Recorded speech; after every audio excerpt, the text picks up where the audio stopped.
Hey everybody, it's Josh. An absolutely beautiful day out here in the lower 70s here near the Raleigh area, and had to come out to the lake. Got the longest walk I've gotten in quite some time. I wanted to do a video today kind of touching on a little bit of what I talked about the other day, what is keeping us from Christ. And I want to talk about the problem with suffering.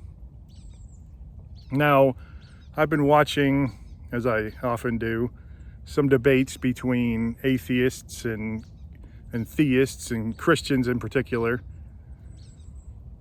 One of the biggest challenges and one of the biggest things that keeps atheists from taking God even seriously is, they claim it is the problem with suffering.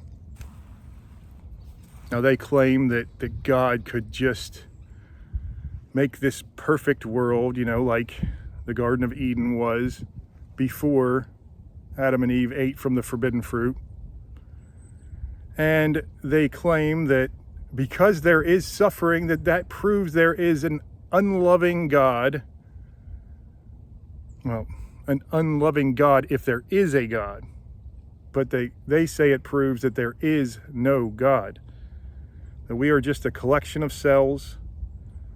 That somehow, because they always have two miracles they believe in, creation of the universe and the creation of life, somehow that matter and energy just came together in the right way to chemically bond and start information carrying genomes. So why is suffering keeping people from God? Well, it's a good question, because when we think of suffering, we think of torture. We think this is just not the mark of a loving God for sure. Maybe there is a God, maybe it's a God who just doesn't care about us, who lets us suffer and just wiggle and writhing in pain. But that is dismissing so much of what makes us who we are. What makes love, what makes free will.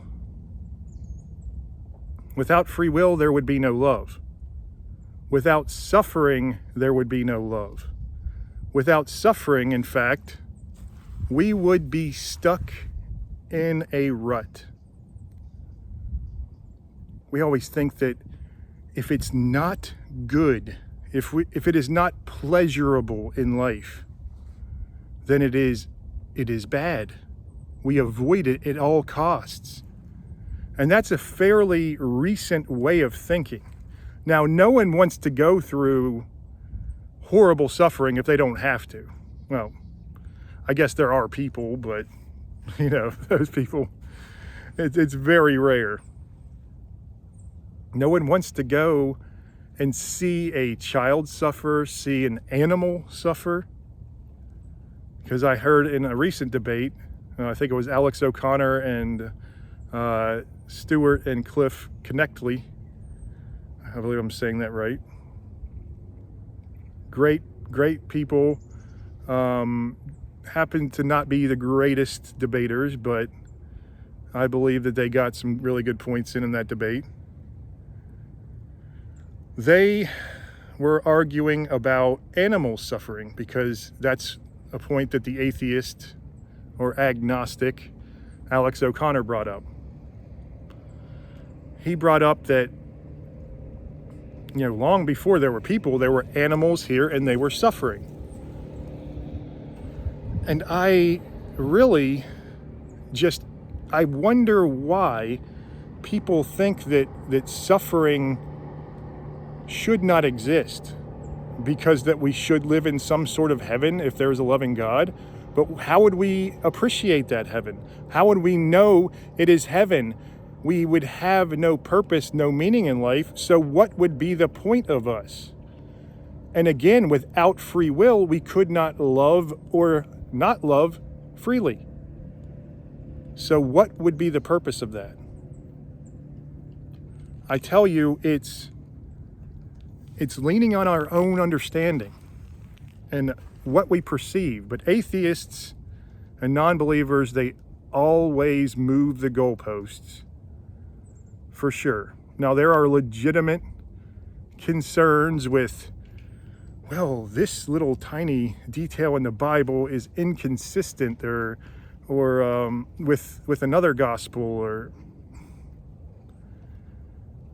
you have to be really, it's such a stretch to look at the gospels and to try to nitpick little details that mean nothing to the entire story, but they're saying, well, yeah, that was probably put in because there were little fragments of the Gospels and the New Testament that we weren't able to recover.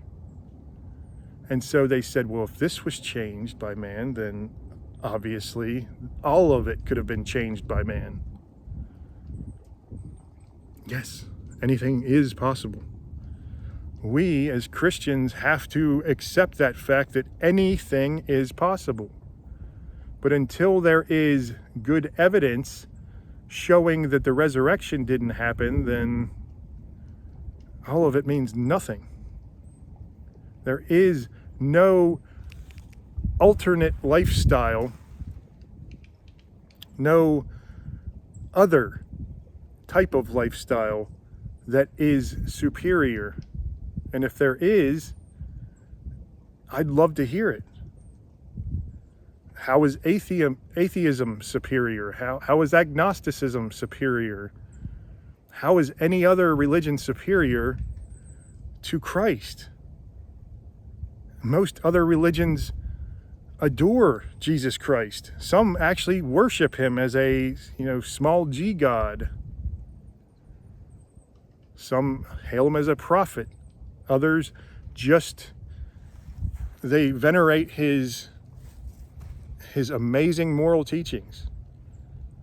This poor carpenter from Palestine that changed the entire world radically.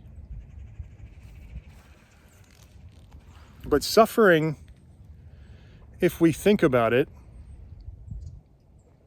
is, for me, it's a gift.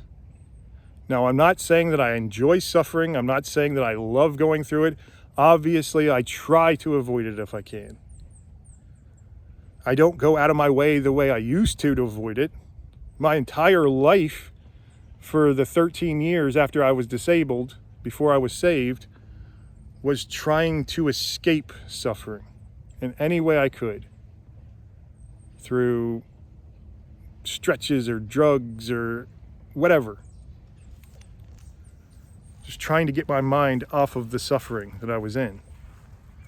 But that had more to do with the lack of purpose and meaning in my life and the depression from that than it did, oh, I have to get rid of this pain because it is intolerable.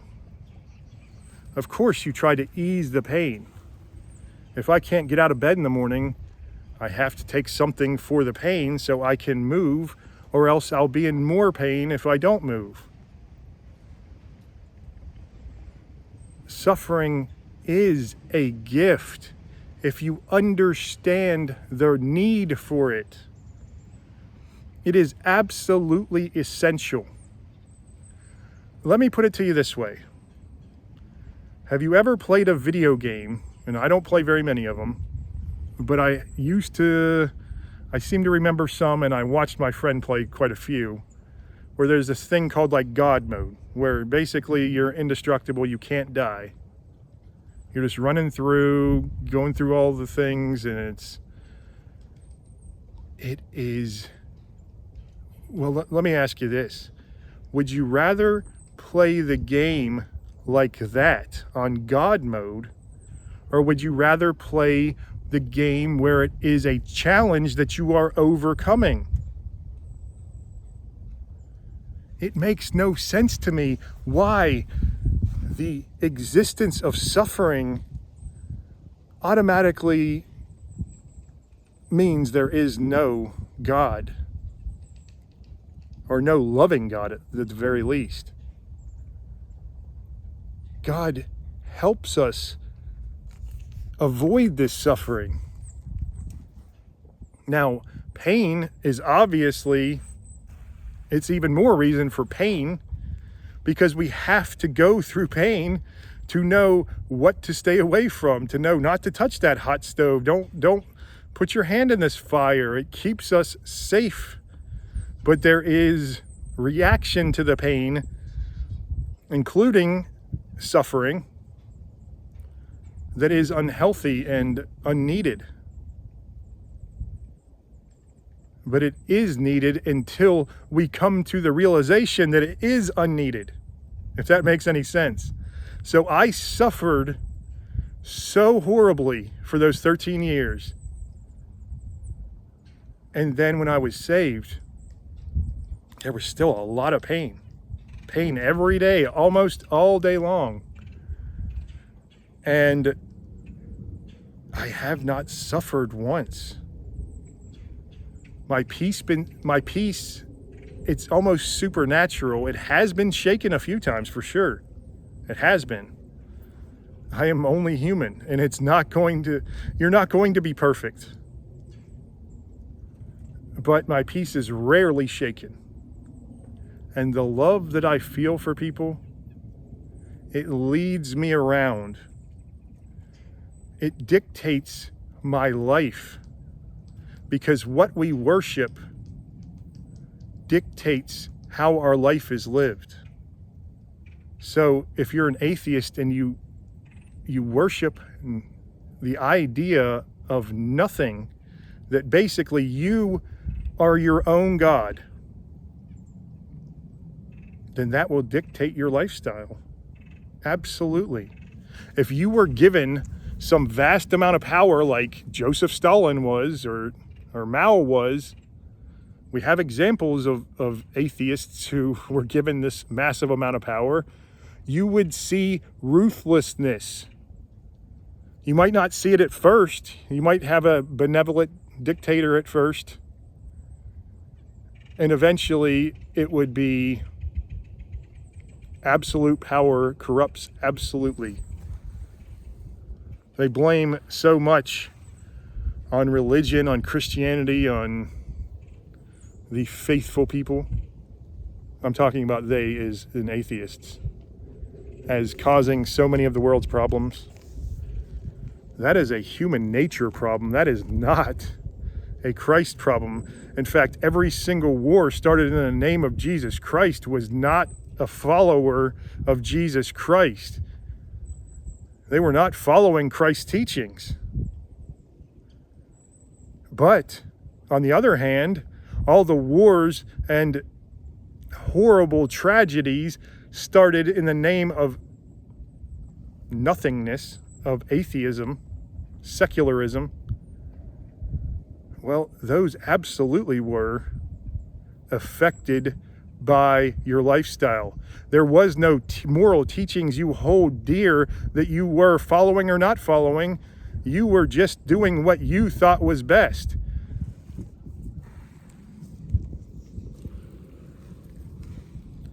So when we think about suffering, we automatically say evil, suffering, evil, bad, pleasure, love, good. We don't look at the deeper context of it. Where would you be without suffering? If you're forging something of metal, we'll say a sword just because it's the easiest thing I can think of, and it is not put into that fire and then hammered out and then put back into the fire and hammered out so many times, then the blade will be dull. It will be useless when it comes to war. The same goes with your life. If you have lived this perfect life full of pleasure, full of getting whatever you want, first of all, wow, you're probably a little monster. Second of all, you have missed out on so many life lessons that are absolutely going to make you into a better person. Going to teach you to treasure the times of joy and not to necessarily avoid the times of pain, but yeah, you try to limit them for sure. And you try to learn your lesson as quickly as you can to get out of that pain and suffering.